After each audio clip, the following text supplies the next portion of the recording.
Dear students, परिक्रमा ज्ञान दर्पण जीके क्वेश्चन में आपका स्वागत है। डियर चिल्ड्रन, शिक्षा सबसे शक्तिशाली हथियार है। शिक्षा सबसे शक्तिशाली हथियार है जिससे संसार को बदला जा सकता है। प्यारे बच्चों, हर चीज़ की उपयोगिता जब तक नहीं पता होती है, तब जब तक हम उससे अनजान रहते हैं, तब तक जो है उसके प्रति लगाव भी कम रहता है, और जब उसकी उपयोगिता हम समझ जाते हैं तब लगाव अधिक हो जाता है। यही हालत शिक्षा की है। और एक छोटी सी कहानी है। एक राजा था, उसके पास एक चंदन का छोटा बगीचा था और एक माली उसकी देखभाल करता था। राजा ने अचानक एक दिन बगीचे का निरीक्षण किया। देखा माली बड़ी मेहनत कर रहा है, और लेकिन उसको निर्धनता उसके पास बहुत है, वो निर्धन ही बना है।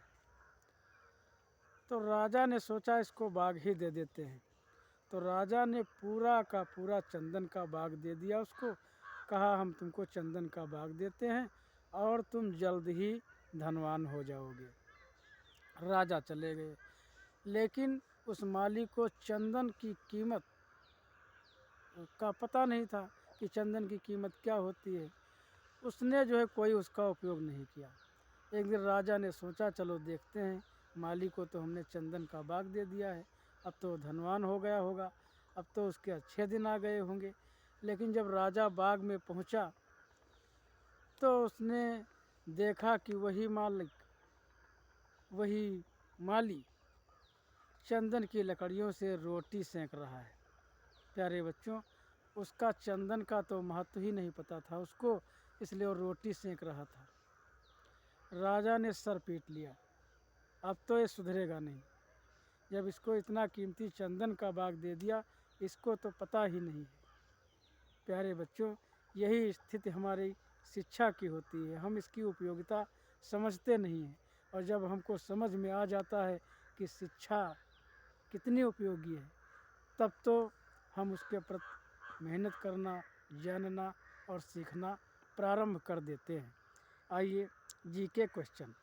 पहला प्रश्न है, परिक्रमा पुस्तक के लेखक कौन है? इसका उत्तर है महादेवी वर्मा। ये कविताओं का संग्रह है।